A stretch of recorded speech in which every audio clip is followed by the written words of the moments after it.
Hello everybody. पादपों में पोषण, इसमें हम आगे बढ़ते हैं और आज हम पढ़ेंगे मृदा में पोषकों की पुनः पूर्ति किस प्रकार की जाए। पुनः पूर्ति, दोबारा पूरा करना। हम जानते हैं कि पौधे मृदा से खनिज पोषक तत्व लेते हैं, उर्वरक और खाद के द्वारा हम उनको पूरा करते हैं। और ये पोषक तत्व क्या होते हैं? नाइट्रोजन, पोटेशियम या फास्फोरस। अब पादपों द्वारा लगातार प्रयोग होने से मृदा में इनकी मात्रा कम होती रहती है, इसलिए उर्वरक व खाद भूमि में हमें टाइम टू टाइम, समय समय पर मिलाने पड़ते हैं। जब भी पौधा हम खेत में लगाएंगे, गमले में लगाएंगे, तो वो इन पोषक तत्वों को अवशोषित कर लेता है, तो उस मृदा में से उसकी कमी हो जाती है। तो समय समय पर हमें इनको खाद या उर्वरक के रूप में देना पड़ता है। पर पादपों को प्रोटीन बनाने के लिए आवश्यकता होती है नाइट्रोजन की। वायु में तो नाइट्रोजन बहुत है, पर पौधे जिस प्रकार कार्बन डाइऑक्साइड को सीधे वायु से ले लेते हैं, हमने प्रकाश संश्लेषण में पढ़ा था ना कि वायु से पौधे कार्बन डाइऑक्साइड स्टोमेटा के द्वारा, रंध्र के द्वारा पत्तियों में से वो ले लेते हैं और अपना भोजन बनाते हैं, कार्बोहाइड्रेट बनाते हैं। पर नाइट्रोजन को वो इस प्रकार नहीं ले सकते हैं। नाइट्रोजन को विलय रूप में ही वो अवशोषित कर सकते हैं जड़ों के द्वारा।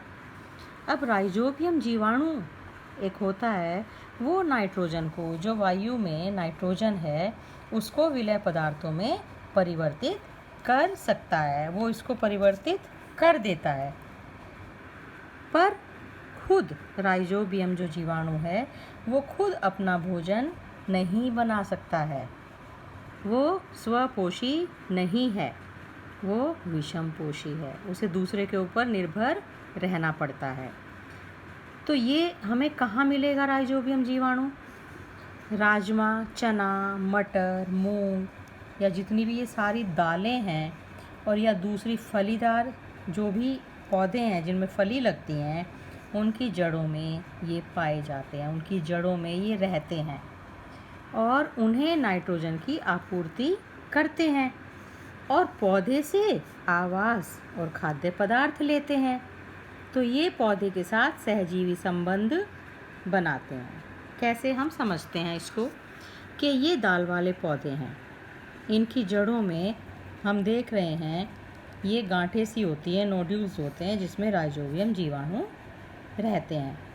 ये राइजोबियम जीवाणु वायु में से मुक्त नाइट्रोजन को लेके उसे विलय नाइट्रोजन में बदल देता है और ये पौधे की जड़ें इस जल को जब अवशोषित करती हैं, तो वो नाइट्रोजन भी इसके साथ पौधे के अन्य भागों तक पहुंच जाती है। ठीक है ना? और इस पौधे की जड़ों में राइजोबियम का आवास है, ये यहाँ रह रहा है और जो ये पौधा भोजन बना रहा है, उसको ये राइजोबियम ले रहा है। तो भोजन और आवास राइजोबियम पौधे से ले रहा है और विलय पदार्थ के रूप में नाइट्रोजन वो इस पौधे को दे रहा है। तो दोनों एक दूसरे की मदद कर रहे हैं और इसी को हम सहजीवी संबंध भी कहते हैं। तो दालों की फसल के लिए मृदा में किसान को नाइट्रोजनी उर्वरक देने की आवश्यकता नहीं पड़ती। और यही नहीं, दाल की फसल के बाद जो अगली फसल वो उगाएगा, उसके लिए भी ज़्यादातर जो नाइट्रोजन वाले उर्वरक हैं उनकी आवश्यकता नहीं होती है, क्योंकि उसमें पहले से ही राइजोबियम जीवाणु ने वो नाइट्रोजनी पदार्थ पहले ही बना दिया है। तो मृदा में पोषकों की पुनः पूर्ति हमने कैसे की या हम कैसे कर सकते हैं?